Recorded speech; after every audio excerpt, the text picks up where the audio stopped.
Today we are talking about simple interest. There are two different types of interest, simple interest and compound interest. So like I said, our focus today is simple interest with our formula. I is equal to PRT, P being the principal, R being the interest rate as a decimal, and T being time in years. So let's dig into our first question. Joan put $2,000 in the bank. If she earns 3.5% in interest each year and doesn't make any deposits or withdrawals, how much interest will she earn at the end of 5 years? So our important information here is that she started with $2,000. She earns 3.5% interest each year, and she took 5 years to pay it back. So at the end, we want to know how much interest. So we're just looking for the interest amount here. So our P is equal to the original amount. Our rate is our interest rate in decimal format. So we're going to take that 3.5% and we're going to convert that to a decimal by moving our decimal 2 places to the left. And our time is in years, so 5 years. So now all we have to do is plug that into our formula. Our principal times the rate as a decimal times the amount of years. And when we do that, we get $350. So that is the interest amount. That's how much she is paying or getting paid for that amount being in her bank. So on the next problem, it says Alex borrowed $500 from his sister.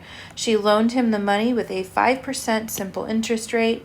If Alex pays back the money in 2 years, how much will he be paying back? So again, we're going to identify our important information. He started with $500 borrowed at 5% simple interest, and it took 2 years. This one's a little bit different though, because it wants to know how much he'll be paying back. So that's the whole total he'll be paying back. We don't just want to know the interest, we want to know how much he is paying back with interest. So that is a combination.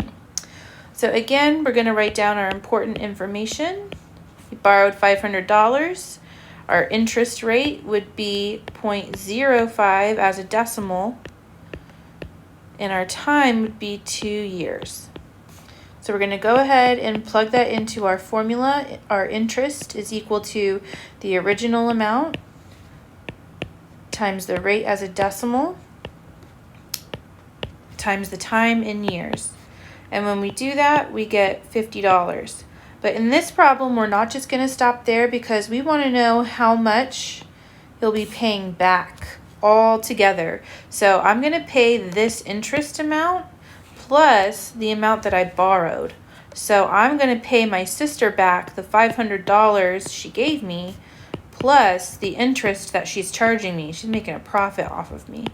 So I'm going to pay her back altogether $550. So two different types of problems here. One is just asking for the interest amount. So then we just multiply it all together. And then the second one is asking how much total they'll be paying back. So we have to add the original amount borrowed plus the interest amount.